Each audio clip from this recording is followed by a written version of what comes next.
안녕하세요. 오늘도 사연 살롱을 찾아주셔서 감사합니다. 저는 결혼 6년 차에 애물단지 신호 때문에 이혼하게 된 30대 여성입니다. 저 남편 사이에 아이는 없었고요. 저는 헤어 디자이너 일을 올해로 17년째 하고 있어요. 20살부터 미용 일을 했었거든요. 그리고 전 남편은 9급 공무원이었는데요. 사실 결혼할 때도 반대가 장난이 아니었어요.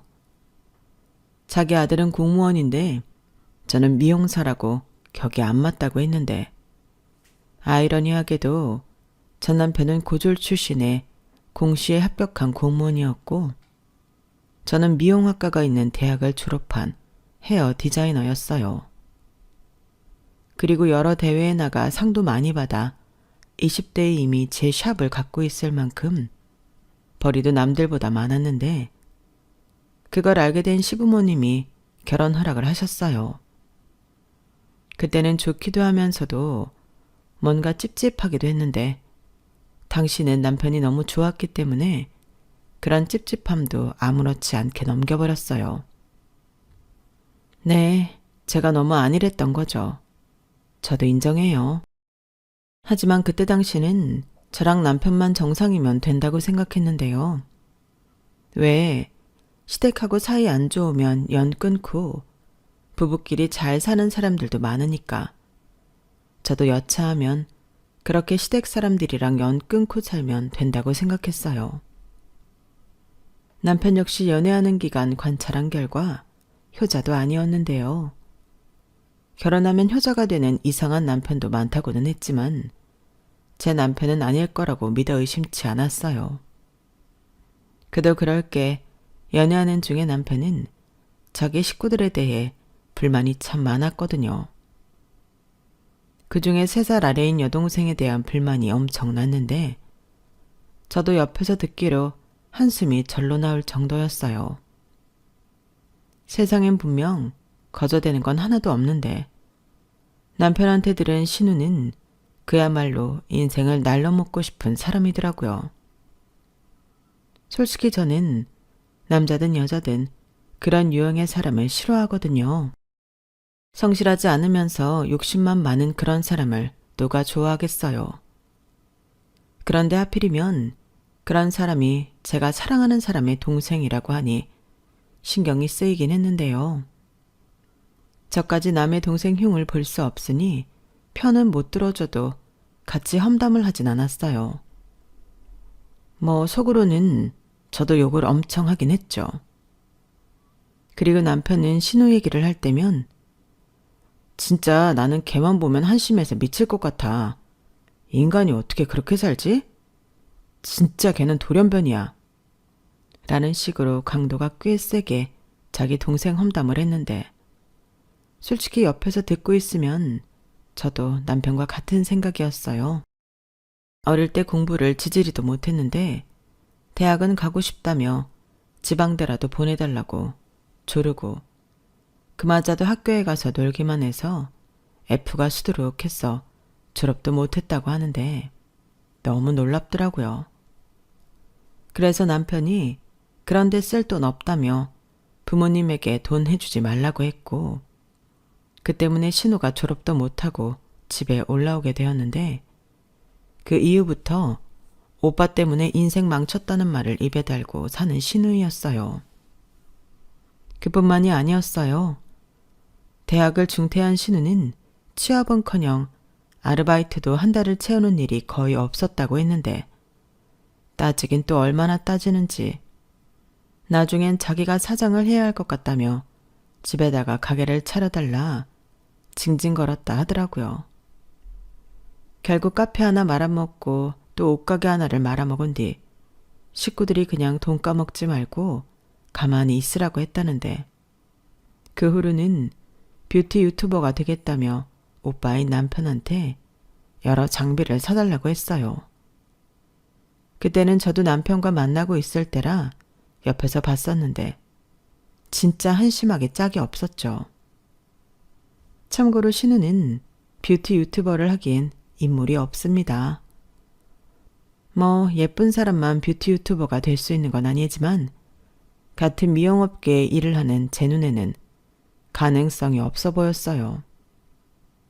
그러니 수익이 난리가 없었고 결국 장비 사준다고 돈만 쓴 남편만 돈을 날린 꼴이 되었는데요. 그때까지는 제가 저 썩어 빠진 정신머리를 하고 있는 신우이 때문에 이혼할 줄은 꿈에도 몰랐어요. 저는 애당초 신우랑 잘 지내고 싶은 마음도 없었고 그저 서로 선만 넘지 말고 어느 정도 거리를 유지하며 지내길 바랬는데 신우는 그게 아니었어요. 자기는 오빠 말고 언니를 갖고 싶었다며 뻔질나게 저에게 연락하고 만나자고 졸랐는데 처음부터 철벽을 치기는 어렵더라고요. 그래서 몇 번 만나서 밥도 먹고 이야기도 나눠봤는데 남편이 왜 그렇게 자기 동생에게 악감정이 있는지 그 마음을 100번 1000번 알 것 같았어요. 신우는 제가 편하게 돈을 많이 번다고 생각해 미용 일을 배워보고 싶다고 저에게 말했는데 쭉 이야기를 들어보니 제가 하는 일을 아주 만만하게 보고 있었어요. 결코 제가 하는 일이 쉬운 일이 아니거든요. 계속 써 있어야 하고 미용 시술할 때 쓰는 것들이 전부 화학 제품이라 잘못하면 피부도 뒤집어지기도 하는데 그럼에도 가장 어려운 건 감정 노동인 손님 응대예요. 간이고 쓸개고 전부 빼줄 것처럼 할 필요는 없지만 세상엔 이상 손님들이 생각보다 많거든요.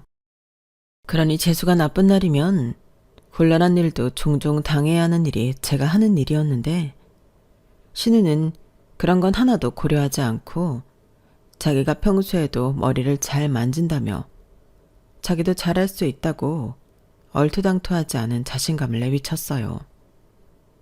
그래서 저는 최대한 좋게 도전해보는 건 나쁘지 않은데 이쪽 일을 만만하게 보면 안 된다고 흔한 조언을 했는데 돌아오는 신우의 반응은 에이, 언니 하는 거 보니까 아주 날로 먹는 것 같은데요? 괜히 저 겁주려고 그러는 거죠? 다 알아요. 그리고 몇 년 지나면 제가 언니보다 더 잘 나갈걸요? 라며 심지어 저를 깔보기까지 했는데 속에서 부글부글 열이 뻗쳤어요. 아니 무슨 생각을 하면 저런 말을 아무렇지 않게 할 수 있는 건지 기본적인 매너도 없어 보이더라고요. 그래서 그 이후에 오는 연락은 바쁘다는 핑계로 잘라버렸는데 나중엔 자기도 서운하다며 저한테 연락하지 않더라고요. 솔직히 잘 됐다고 생각했죠. 그때는 결혼 전이기도 했고 결혼한 후에도 저는 신우랑 친하게 지내고 싶은 마음이 없으니 상관없다고 생각했는데 무식하면 용감하다고. 결혼 생활 내내 신우가 터뜨리는 사고들에 저 역시도 골머리를 썩어야 했어요. 결혼 전에는 무슨 미용사가 공무원인 자기 아들이랑 결혼하냐고 반대하던 시어머니가 아쉬운 소리는 저한테만 하셨거든요. 진짜 내가 전생에 무슨 죄를 지었길래 이 나이 먹고 이러고 사나 몰라. 어제는 시영이 그게 지 친구들 다 있다고 300만 원짜리 명품 가방을 사달라고 난리도 아니었어. 네 시아버지가 무슨 명품 가방이냐고 네 앞가름이나 하라고 혼구멍을 내줬는데 그렇게 지질이 궁상으로 키울 거면서 왜 낳았냐고 난리도 아니었다니까. 내가 정말 속이 상해서 어디 가서 말도 못한다. 그래도 너라도 있으니까 내가 이렇게 하소연하는 거야. 이러시면서 저를 무슨 대나무 숲처럼 이용하셨는데요. 좋은 소리도 한두 번이지 골치덩어리 신우의 이야기를 몇 번 듣다 보니 내가 지금 이 소리를 왜 듣고 있어야 하지? 솔직히 싫었어요.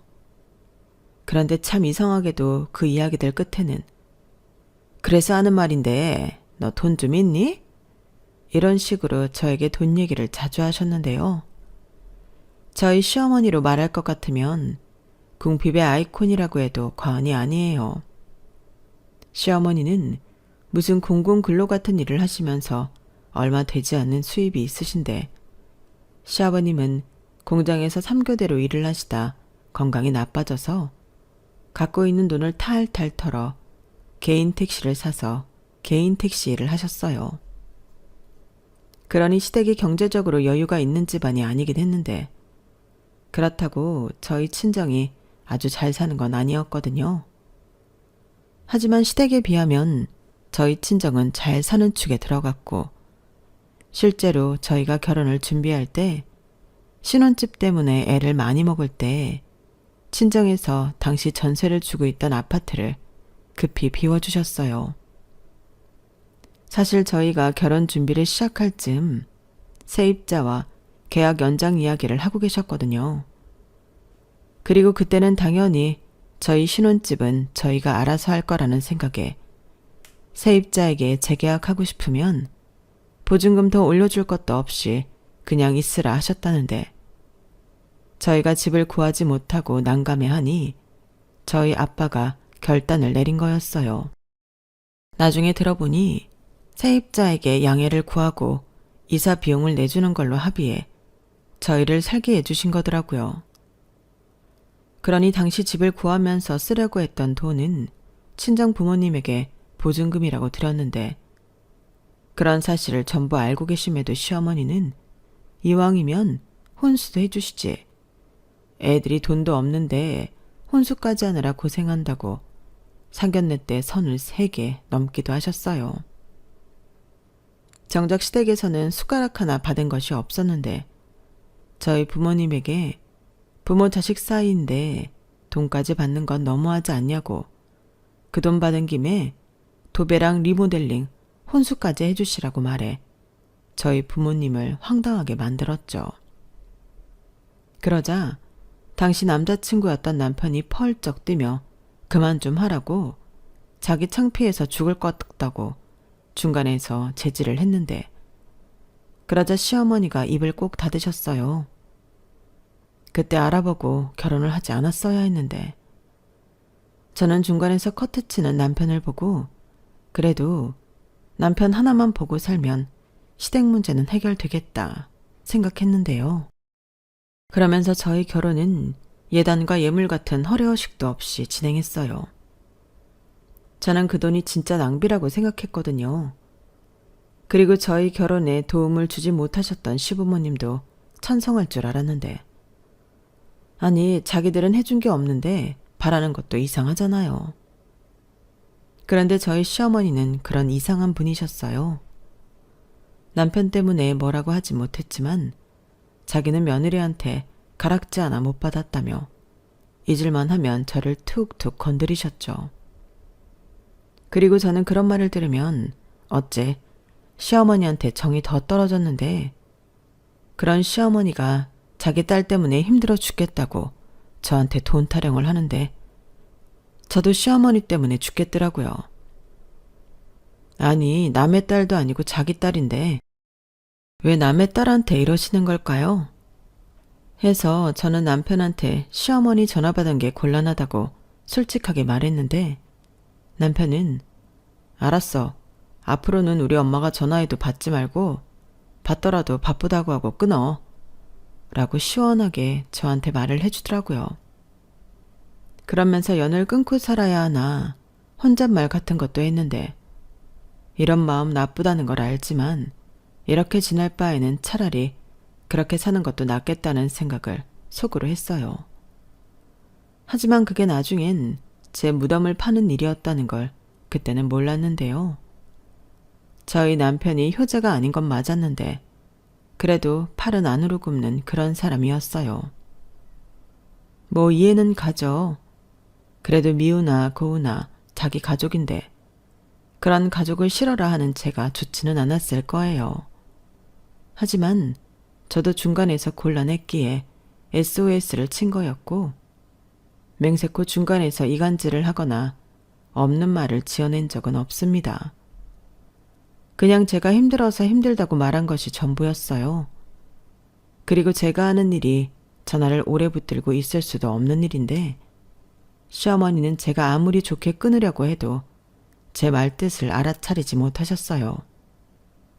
그래서 하는 수 없이 어머니, 지금 제가 일을 하는 중이라서요. 전화를 끊어야 할 것 같아요.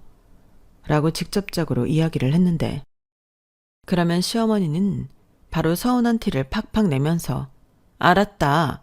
누가 보면 대단한 일이라도 한 줄 알겠어. 그래, 이만 끊는다. 라고 전화를 끊고 며칠 동안 삐치셨어요. 아니, 애도 아니고 며느리한테 왜 그러시는 건지 저는 이해할 수가 없었는데요.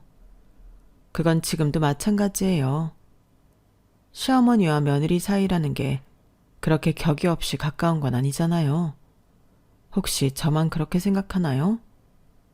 저는 오히려 보이지 않는 선이 있다고 생각하거든요. 그런데 어째 그 집 여자들은 그런 걸 모르는 사람들 같았고, 결혼 초 시어머니에게 그런 식으로 몇 번 휘둘리면서 신우가 시어머니의 나쁜 성격을 빼다 박았다는 걸 알게 되었어요. 특히 돈돈돈 하며 사람을 괴롭히는 건 데칼코마니가 따로 없었는데요. 그래서 더 아무것도 안 해드리고 싶더라고요. 사실 그래도 된다고 생각하기도 했어요. 이미 남편이 결혼 전부터 매달 50만 원씩 용돈을 드리고 있었고, 당신 마음은 저한테도 50만 원을 받고 싶으신 것 같았는데 절대 그럴 수는 없었죠. 하지만 남편이 자기 집에 용돈 드리는 걸 말릴 생각은 없었는데요. 그렇다고 친정에 용돈을 드리고 있지도 않은데 시댁에만 제가 번 돈을 해드리고 싶진 않았어요. 심지어 받은 게 있다면 응당 해드리는 것이 맞지만 받은 것도 없기에 더더욱 그러고 싶지 않았죠.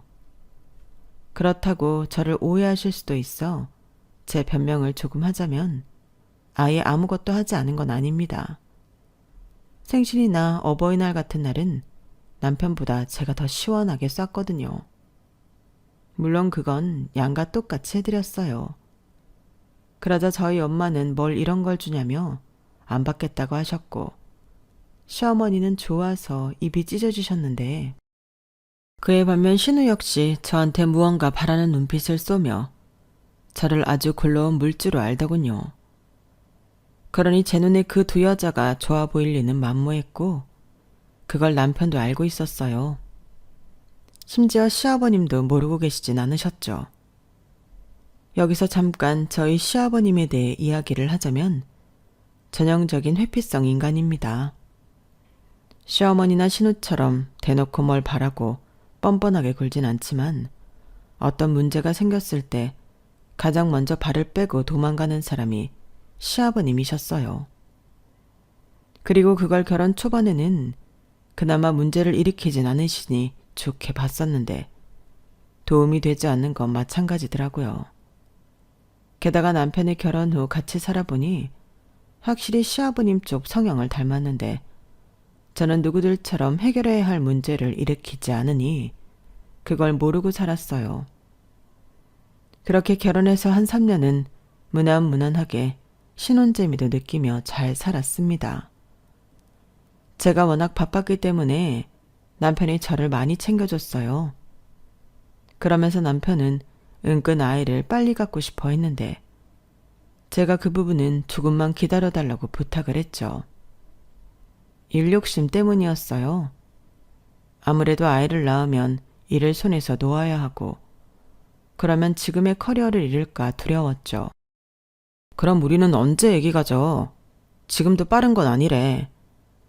알아. 그리고 내가 아예 안 갖겠다는 건 아니고 한 2년만 더 있다가 애기 갖자.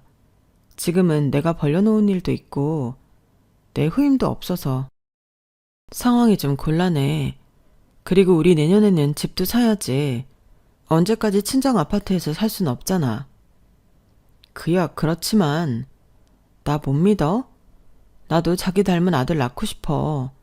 그리고 애기 낳으면 누구보다 잘 키울 자신도 있고. 그래서 더 기다려달라고 하는 거야. 알겠어. 이렇게 저는 계획이 있어 아이를 조금 미뤘는데요. 말은 2년이라고 했지만 2년은 정말 순식간에 지나가는 시간이었어요. 그래도 그 시간 덕분에 친정에서 살게 해준 아파트를 떠나 저희 집도 대출 1억 정도 끼고 사게 되었고 어느 정도 자리를 잡고 안정을 찾아가는 중이었는데 저만 그렇게 생각했을까요? 아니면 찻집을 장만하면서 제 돈이 대부분 들어갔기 때문에 집 명의를 제 이름으로 한 것이 불만이었던 건지 남편과 사이가 대면대면해지기 시작했어요.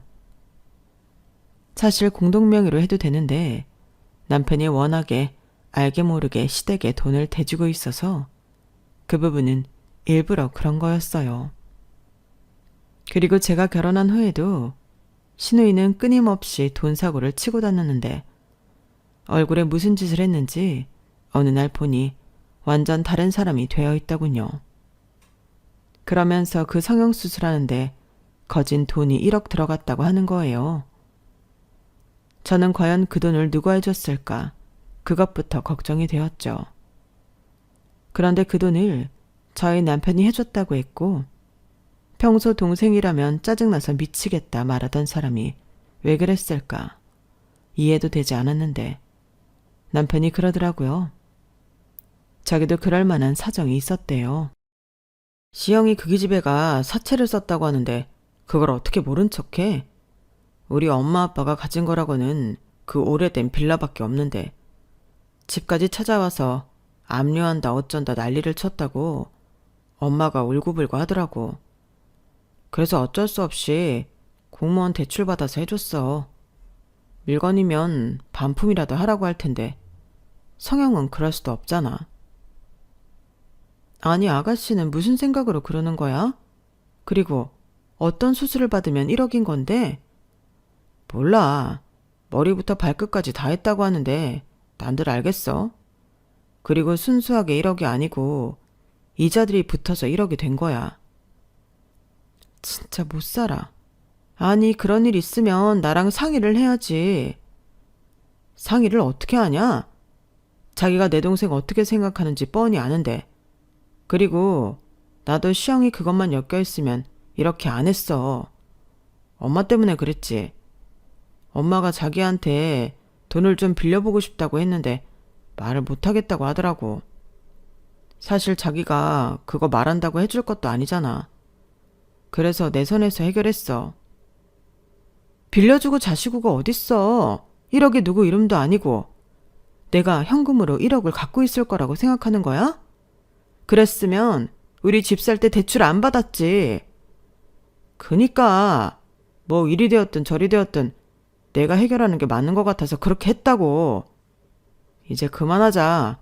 나도 말하는데 짜증나니까. 남편은 저한테 더는 듣기 싫다고 등을 돌려 이불을 닫았어요.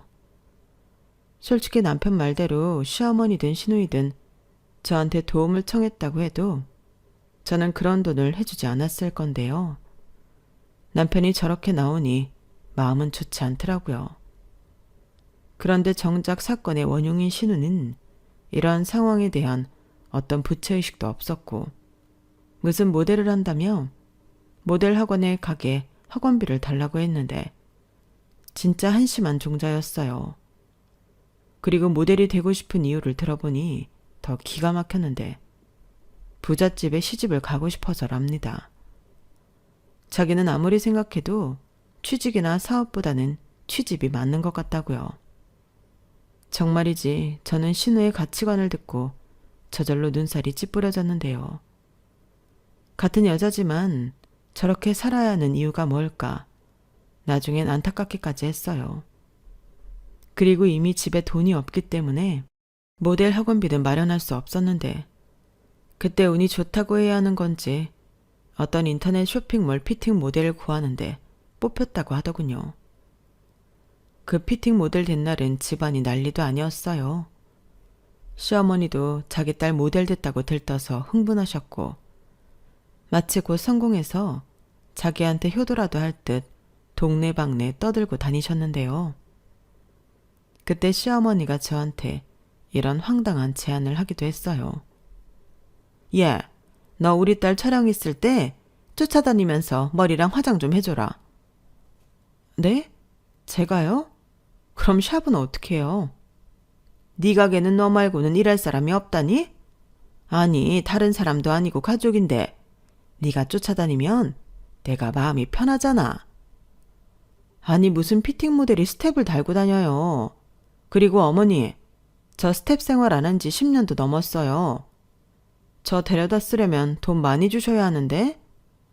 뭐야? 무슨 가족끼리 돈을 바라니? 나는 정말 너의 그런 점이 마음에 안 든다. 이제 우리 시영이가 돈을 아주 많이 벌 텐데 너도 잘 보이면 좋잖아. 혹시 아니? 우리 시영이가 너 어디 좋은 데 꽂아줄지. 뭐라고요? 어머니, 저는 제가 알아서 할 수 있어요. 그러니까 이런 부탁인지 제안인지는 앞으로도 하지 마시고요. 이왕 피팅 모델이든 뭐든 시작하는 거니까 아가씨한테 겸손하고 성실하게 잘 하라고 말씀해 주세요. 어머, 별꼴이야? 싫으면 말지 무슨 네 주제에 조언까지 하니? 알았다. 나중에 우리 딸 잘 되고 후회나 하지 마. 네, 어머니. 저는 시어머니 말에 살짝 자존심이 상했어요. 무슨 제 경력에 초짜 피팅 모델 스텝을 하라시는 건지. 그래서 평소에는 잘하지 않는 제 자랑 같은 것도 일부러 했는데요. 역시나 시어머니는 그걸 인정하지 않으셨어요. 뭐 예상은 했던 일이었죠. 그리고 뭐가 됐든 제발 신우가 오래 일을 했으면 좋겠다고 생각했는데 아니나 다를까 그 피팅 모델도 6개월을 하지 못하더군요. 시급은 적은데 자기를 너무 힘들게 한다고 지 주제도 모르고 때려쳤어요. 솔직히 그런 분야는 미용업계처럼 소문이 무서운 곳이거든요. 그래서 첫 단추를 잘 끼워야 하는 건데 신우는 그것도 모르고 지가 잘난 줄 알면서 설쳤어요. 그러니 당연히 다음 모델 일은 기회가 주어지지 않았고 SNS나 하면서 거짓 자랑하기 바쁜 생활을 했는데 그러다 문제의 사건이 일어났어요. 신우가 남자를 만나 연애를 하고 있다고 하더라고요. 그리고 원래부터 부잣집에 취직을 하는 것이 제1의 목적이었던 신우는 그 연애에 그야말로 목숨을 걸었는데요. 연애한 지 1년도 되지 않아 결혼을 하겠다며 상견례 날짜까지 잡았다 하더군요. 저는 이 이야기는 남편한테 들었는데 그래도 자리가 자리인 만큼 알겠다고 했어요. 예약된 것도 사정을 말씀드리고 날짜를 수정했고 저는 죄송한 마음에 고가 클리닉을 서비스로 해드렸는데 가족 행사라 모두들 감사하게 이해해 주셨죠. 그래서 상견례 날짜를 맞춰 남편과 함께 어떤 한정식집을 가게 되었는데요. 아니 글쎄 상대 남자 쪽에 부모가 한 명도 나오지 않았더라고요. 대신 누나라는 여자가 나와 있었는데 부모님이 워낙에 바쁘셔서 해외에 있어 이렇게 되었다고 설명하더군요. 원래는 날짜를 맞추려고 했는데 갑자기 일이 터져서 그러지 못하게 되었대요. 그러면서 누나라는 사람이 죄송하다며 식사값은 모두 자기가 내겠다고 했는데 가만히 듣자 하니 신우랑 결혼할 그 남자 집안이 참 대단한 집 같았어요. 아버지는 국제 변호사였고 어머니는 의사신데 주로 해외 봉사를 다니시며 이익보다는 선의를 베푸시는 분이셨고 함께한 누나는 변호사라며 명함을 줬는데 제가 잘 아는 로펌이었어요. 저 여기 알아요. 제 친구가 여기서 일하다가 개인 사무실 열었거든요. 아, 그래요? 근데 저는 입사한 지 얼마 되지 않아서 모르는 사람일 것 같아요. 그렇겠죠? 아니 명함을 보니까 반가워서요. 아우, 너는 왜 갑자기 엉뚱한 얘기를 하니? 상견례랑 상관없는 얘기는 하지 마. 네, 어머니 죄송해요. 저도 모르게 그만. 사실 저는 제가 왜 시어머니한테 혼나야 하는지 모르겠지만 시어머니는 상견례의 주인공인 당신 딸이니 저는 아무 소리 하지 말고 가만히 있으라고 하셨어요. 어찌나 눈치를 주던지 저는 정말 가만히 앉아서 나오는 밥만 먹었는데요. 그러자 너는 여기 밥 먹으러 왔니? 얘가 오늘따라 왜 이래? 너 혹시 임신했어? 라며 저한테 괜히 무안을 주시더라고요. 그러자 남편이 저에게 그만 좀 하라고 작은 소리로 말했고 저는 빈정이 완전히 상해 정말 가만히만 앉아 있었어요. 그러자 완전 가시방석이 따로 없었는데 지루하고 답답하고 뭐 이런 자리에 나까지 불렀나 슬슬 짜증이 나더라고요. 그런데 가만히 듣자 하니 신우의 예비 남편이라는 사람은 캐나다에서 대학을 나왔다며 한 대학 이름을 얘기했고 심지어 전공했다는 과도 제 남동생이랑 같은 곳이었는데 정확한 나이는 몰랐지만 어느 정도 두 사람의 나이가 비슷할 것 같았어요. 그럼 제 동생이 잘 알 수 있는 친구 아니면 선후배일 텐데 세상이 정말 좁더라고요. 하지만 이번에도 괜히 남동생 얘기를 꺼내서 마음 상하는 일을 만들고 싶지 않았고 이내 그 남자가 현재는 투자와 펀드 같은 걸 설계해주는 컨설팅 회사를 운영하고 있다며 명함을 줬는데요.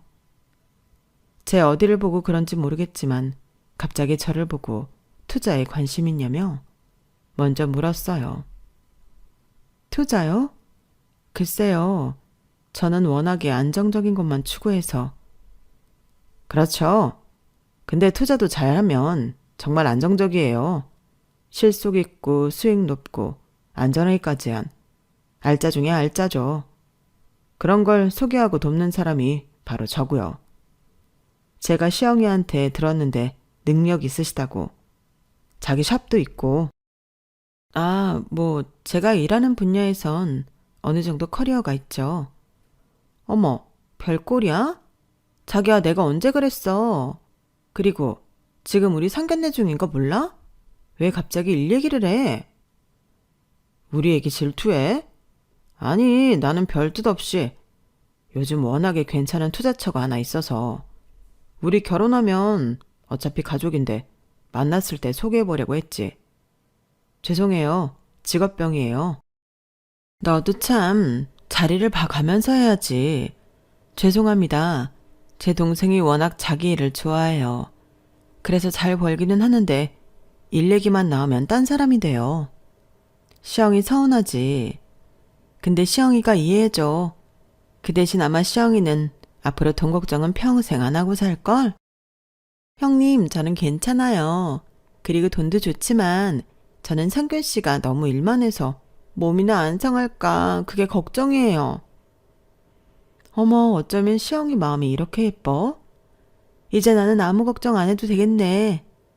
사돈어른께서는 어떻게 저렇게 얼굴도 예쁘고 마음도 예쁜 딸을 낳으셨어요. 덕분에 저희 가족이 복덩이를 얻게 생겼네요. 아우, 별 말씀을요. 우리 딸이 워낙에 마음이 여리고 착해요. 부디 잘 부탁드립니다. 해외에 나가신 사돈어른들을 뵙고 나를 잡아야 하는데. 그 얘기는 전적으로 시영이 부모님에게 맡기시겠다고 하셨어요. 그리고 그날은 무슨 일이 있어도 참석하신다고 하셨으니까 편하신 날짜를 잡으시면 될 것 같습니다. 그런데 저희가 작은 사정이 하나 있어요. 사정이요? 무슨... 그게 저희 부모님이 해외에 오래 계시다 보니 국내에 부동산이나 계좌 같은 게 없으세요. 카드 쓰는 게 있긴 한데 그것도 전부 비자 카드고 동생도 저도 여기저기 묶인 돈이 많아서 그래서 결혼 준비는 대신 좀 해주셨으면 하는데요. 물론 전부 다 부담하라는 건 아닙니다. 저희 부모님이 한국에 들어오시는 대로 달러로 지불하신다고 하셨어요. 그리고 제 건 몰라도 동생 앞으로 있는 부동산은 아마 내후년에 팔아서 현금화 할 수 있다고 하던데 그때 번듯한 한강뷰 아파트 구입하면 어떨까 해요. 그땐 저도 좀 도와주려고요.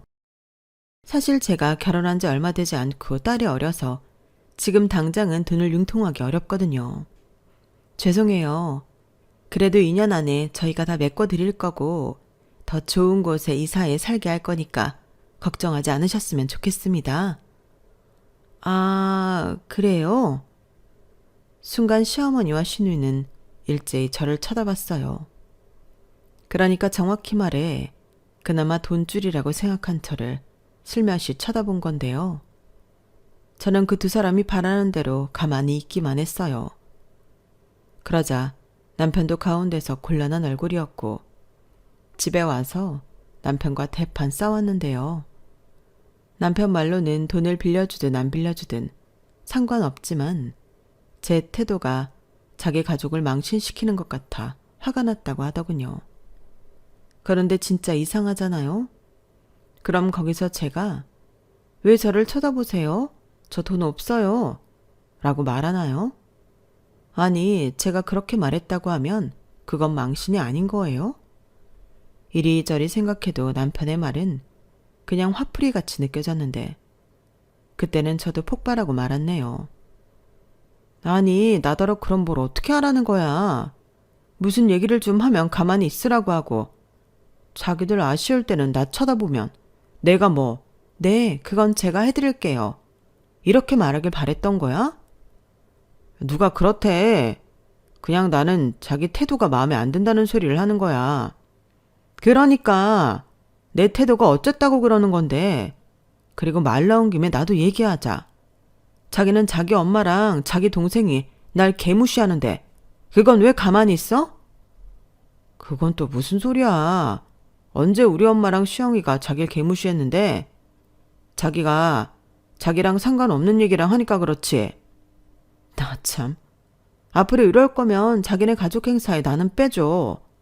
나더러 뭐 마네기처럼 가만히만 있으라고 부르는 거야? 밥 먹는 것도 뭐라고 하고 눈치 보여서 더는 그런 자리에 가고 싶지도 않아. 진짜 유치하다. 그래, 앞으로 우리 가족 행사에 자기 안 부를 테니까 자기도 처갓집 행사에 나더러 같이 가자고 하지 마. 나도 가기 싫으니까. 저는 남편의 말을 듣고 어이가 없어서 할 말을 잃었어요. 유치한 게 누군데 저딴 소리를 하는 건지 남편이 아니라 왼수처럼 느껴졌는데 사실 저는 신우이의 그 예비 신우가 한 말이 이상하다고 생각했어요. 그렇게 현금화할 수 있는 자산이 없으면 보통 결혼을 미루지 않나요? 그런데 뭘 믿고 결혼부터 하자고 하는 건지 저는 이상하다는 생각밖에는 들지 않았는데 그래서 다음날 남동생한테 신우 예비 남편이 준 명함 속 이름을 이야기하며 아는 사람이냐고 물어봤어요. 그러자 자기는 처음 듣는 이름이라고 했는데 학부에 한국인이 제법 많기 때문에 자기는 다는 알 수 없다고 하더라고요. 사실 그 말도 맞는 말이라고 생각했어요. 하지만 저는 계속 여간 찜찜한 게 아니었는데 일단 돈도 없는 집안에서 모든 결혼 준비를 다 해야 했으니 시작부터 진전이 있긴 어려워 보였어요. 돈 나올 구멍이 하나도 없는데 믿을 구석은 저랑 남편밖에 없는 거죠. 그리고 신우는 자기 이러다가 결혼 못하는 거 아니냐고 매일같이 시부모님을 들들 볶는다고 했는데 정말 한심하기 짝이 없는 종자였어요. 그러면서 남편한테 듣기로 자기 사모님 소리 들어야 하는데 부모가 능력이 없어서 결혼이 엎어지게 생겼다고 애처럼 울고불고 안달이 났다고 했는데 심지어 어디 가서 도둑질을 해오든 사채를 쓰던 돈을 구해오라고 했다더라고요. 아니, 그게 자식이 부모한테 할 소린가요? 그래서 어머니가 또 남편한테 하소연을 한 모양인데 남편이 저한테 동생 결혼이 급하긴 하니 저더러 돈 가진 게 있으면 좀 빌려달라고 하더군요.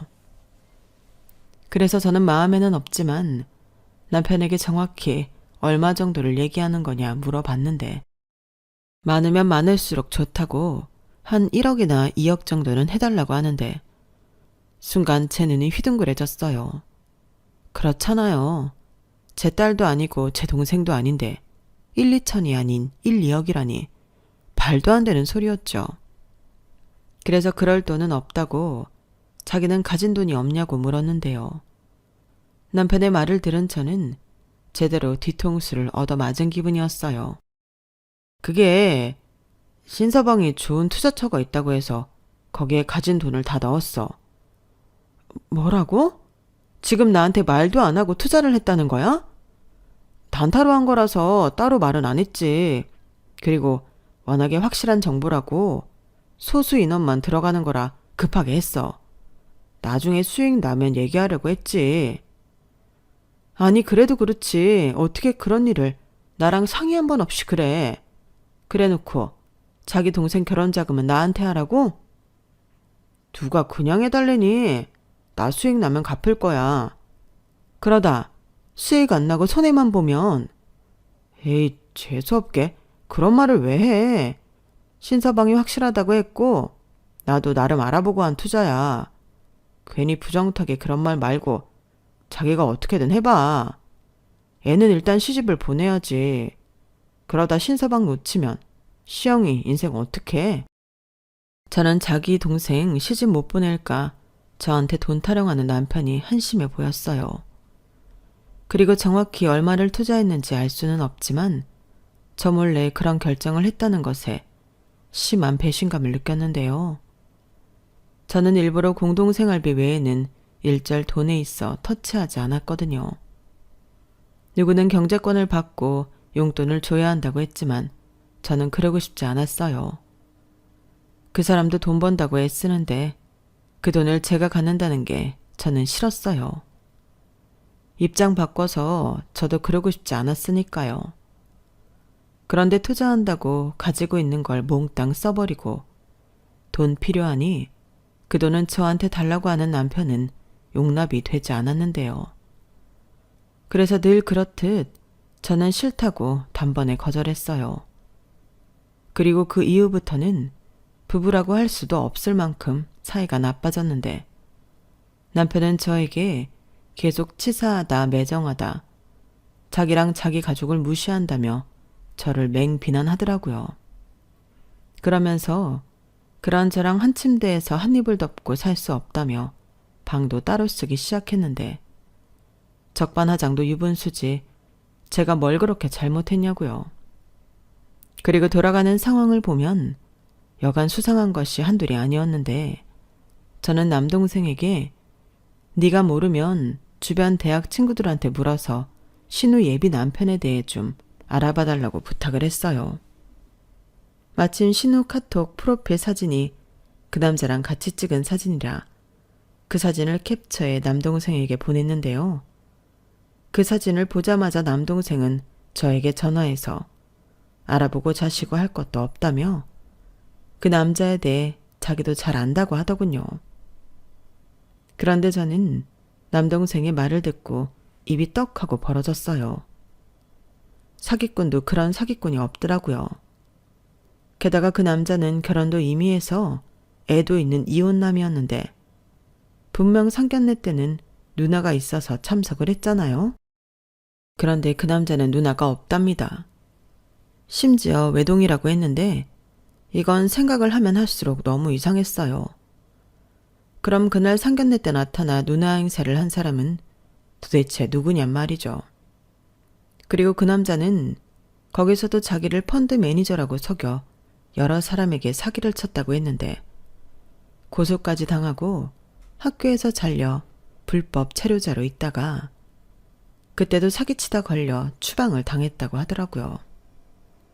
그러면서 제 동생은 어떻게 하든 그 결혼을 말려야 한다며 조금 흥분한 목소리로 말했는데 평소 같으면 그러든지 말든지 내 알 바 아니라고 생각하겠지만 신우도 가족이다 보니 완전히 외면할 수는 없었어요. 게다가 지금 결혼을 빙자해 모든 돈을 저희 시댁에서 하라고 하고 있으니 그것도 너무 불안했는데요. 한시라도 빨리 이 상황을 정리해야겠다는 생각밖에는 없었어요. 그런데 이런 제 이야기를 믿는 사람은 단 한 명도 없었는데 심지어 남편까지도 무슨 말도 안 되는 소리를 하냐며 저를 이상한 사람 취급하는 거 있죠. 그러면서 남편은 어떻게 상대방 동의도 하지 않고 남 뒷조사를 하냐며 저에게 핏대까지 세우며 다그쳤는데 신우 역시 제가 자기 잘 되는 거 보기 싫어서 깽판을 치려 한다고 매도하더군요.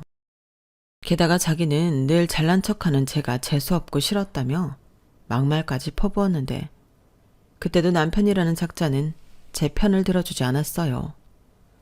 오히려 돈 주기 싫으니까 괜한 사람을 사기꾼 취급을 한다며 돈 앞에서 사람이 왜 그러냐고 다시 비난을 하기 시작하는데 그냥 다들 제정신이 아닌 것 같았어요. 그리고 시부모님 역시 제가 다 된 밥에 재를 뿌리려 한다며 돈이나 내놓으라고 했는데 신우도 무슨 돈을 나한테 맡겨놓았는지 내가 거절했음에도 불구하고 날짜까지 지정해주며 그 날짜까지 자기 계좌로 돈 2억을 입금하라 하더군요. 저는 그때도 내가 왜 그래야 하냐며 싫다고 재차 거절했어요. 그러자 남편이 자기 체면을 이렇게까지 깎아야 속이 시원하냐며 저더러 인생 그렇게 살지 말라고 했는데요. 그때 제 마음에서 무언가 탁 하고 끊어지는 기분이었어요. 지금 생각하면 그건 어쩌면 남편과의 인연의 끈이었던 것 같은데 더는 이런 인간이랑 살 수 없겠다는 합리적인 판단이 들었던 거죠. 솔직히 머리가 있는 사람이면 어디에 줄을 서야 하는지 너무나도 잘 알 텐데 저는 저런 바보 같은 남자랑은 한시도 함께하고 싶지 않았어요. 저런 인간이랑 살기에 저는 제 자신이 너무 아까웠거든요. 그래서 그날 바로 남편에게 헤어지자고 통보했죠. 어차피 집은 제 앞으로 되어 있는 거니 너는 네 물건이랑 몸만 나가라고 했는데 이 인간이 자기는 맨몸으로는 절대 못 나간다고 버텼어요. 그러니까 제 명의의 아파트도 재산 분할을 할 대상이라고 주장했는데 앞서 말한 대로 저는 남편에게 생활비 외에는 아무것도 터치하지 않았고 명의가 제 앞으로 있는 집이다 보니 대출금도 제가 번 돈으로 냈거든요. 그런데 남편이 재산 분할 어쩌고 하니 헛웃음이 나왔는데 그래서 법적으로 제대로 싸우기로 마음먹었죠. 그리고 이혼 소장을 받은 남편은 저에게 후회할 짓 하지 말라고 현명하게 판단하라고 했는데 저는 아무리 이성적으로 생각해도 너랑 헤어지는 게 맞다고 물러서지 않았어요. 그러자 자기는 저에게 아무런 미련이 없다며 재산분할 문제만 해결되면 제발 헤어지지 말자고 해도 저랑은 안 살 거라고 했는데요. 남편의 낌새를 보니 돈이 좀 생긴 모양이었어요. 안 봐도 뻔했죠. 상황 돌아가는 걸 보니 신우의 그 남자가 오해 사기 싫어서 남편에게 수익이 났다고 얼마의 돈을 쥐어준 모양이었는데 저도 그 덕을 본 사람이었어요. 남편이 돈이 생기니 끝까지 저에게 매달리지 않고 헤어지겠다고 했거든요. 그리고 법적으로 제가 가진 아파트와 제 돈을 가져올 수 있는 구실이 없었는데 공동재산이라고 할 수 있는 게 없다는 것이 그 근거였어요. 더욱이 저랑 상의도 하지 않고 자기 돈이라고 전부 투자한 남편이었기 때문에 이제 와서 제가 번 돈을 공동재산이라고 우길 수도 없었는데 남편 쪽 변호사가 승산이 없다고 했는지 남편은 제가 원하면 이혼을 해주겠다고 태도를 바꾸더라고요. 어차피 애도 없어서 양육권이니 양육비 따질 것도 없지 않냐며 그제서야 저 때문에 아이도 못 갖고 자기는 결혼 생활이 불행했다고 했는데요. 그 말을 듣는데 어쩐지 저도 화가 났어요. 제가 싫다고 한 게 아니었잖아요. 물론 기다려달라고 한 사람은 저였지만 저를 믿지 못하고 그런 마음을 품었다는 게 씁쓸하기만 했어요. 그리고 그 이유 때문인지 아내인 저보다도 자기 식구들을 더 챙기고 싸고 돌았던 남편에 대해 저 역시 서운한 마음이 많았는데 결국 저희는 그렇게 네 거 내 거 따질 것도 없이 이혼했어요. 그리고 저는 처음 저희 부모님이 신혼집 하라고 집을 빌려주실 때 드렸던 보증금 중에 남편 돈을 정확히 계산해 그 돈만큼은 돌려줬는데요. 그래야 제가 나중에라도 떳떳할 것 같아 그렇게 했어요.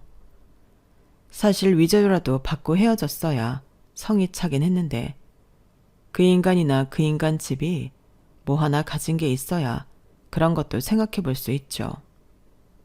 그래서 다 필요 없다는 심정으로 저는 홀로서기를 하기 시작했는데요.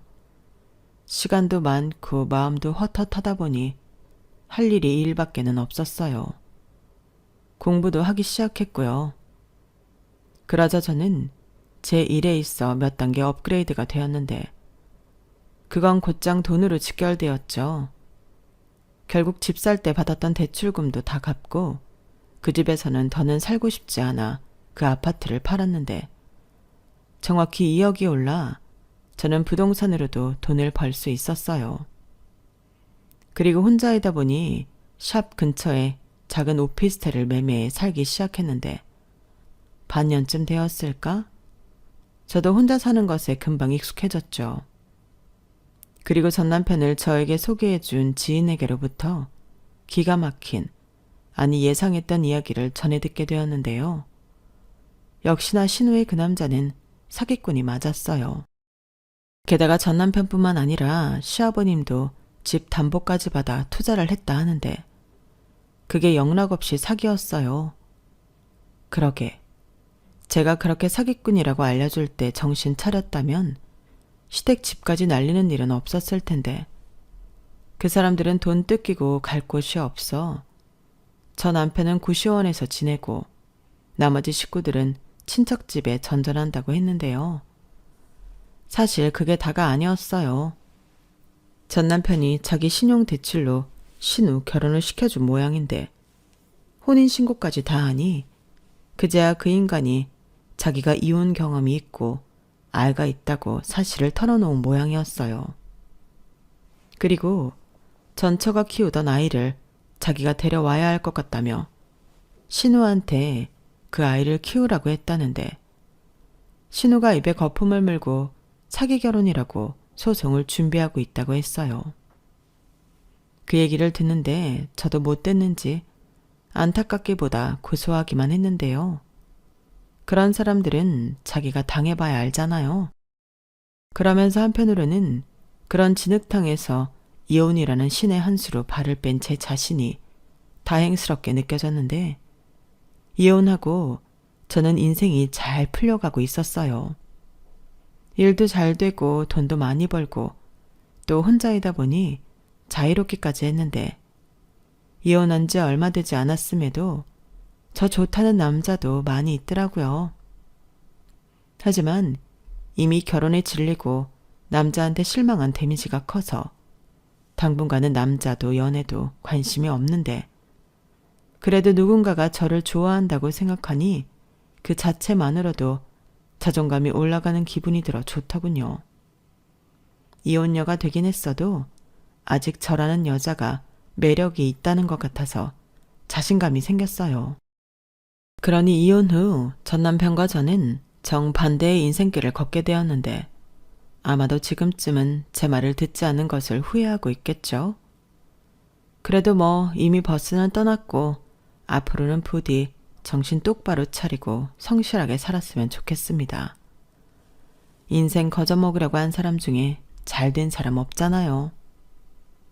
취직이 아닌 취집을 바라던 신우 역시 이 진리를 깊이 깨닫고 더 늦기 전에 철 좀 들었으면 하는 바람입니다. 아울러 시어머니와 전 남편 놈은 자기 발로 복덩이를 찼다는 걸 평생 후회하며 살길 바래요. 저를 물주가 아닌 진짜 가족으로 품어줬다면 제가 결코 그 사람들을 그렇게 망하게 두진 않았을 거거든요. 하지만 이미 모두 다 끝난 일이고 오히려 이혼하고 모든 것이 나아졌으니 그 사람들 더 배 아프라고 앞으로 주어진 제 시간을 더 많이 즐기고 행복하려고요. 아마 그 인간도 제가 예전보다 잘 나간다는 걸 들어서 알고 있을 텐데 이 자리를 빌어서 이 말을 꼭 해주고 싶어요. 이혼해줘서 정말 고맙다고요. 이상 제 이혼 이야기는 여기까지예요. 길다고 하면 긴 시간이고 짧다고 하면 짧은 시간인데 저에게 결혼에 대한 추억은 별로 없는 것 같아 씁쓸한 마음입니다. 그래도 뭐 어쩌겠어요. 이미 지난 일이고 앞으로 더 많이 행복한 추억을 만들어갈 수밖에요. 그러니 앞으로 제가 살면서 더 많은 추억을 만들 수 있기를 여러분들이 응원 좀 많이 해주세요. 저 역시 최선을 다해 제 인생을 살겠습니다. 더불어 저를 포함한 이 세상의 모든 선한 사람들이 뒤통수 맞는 일 없이 행복한 일만 가득하셨으면 좋겠네요. 그럼 지금까지 제 사연 들어주셔서 대단히 감사드리고요. 건강 잘 챙기시길 바라겠습니다. 안녕히 계세요. 여러분, 사연 댓글에 응원과 현명한 조언 부탁드려요. 좋아요와 구독은 저에게 큰 힘이 됩니다. 오늘도 좋은 일 가득하세요.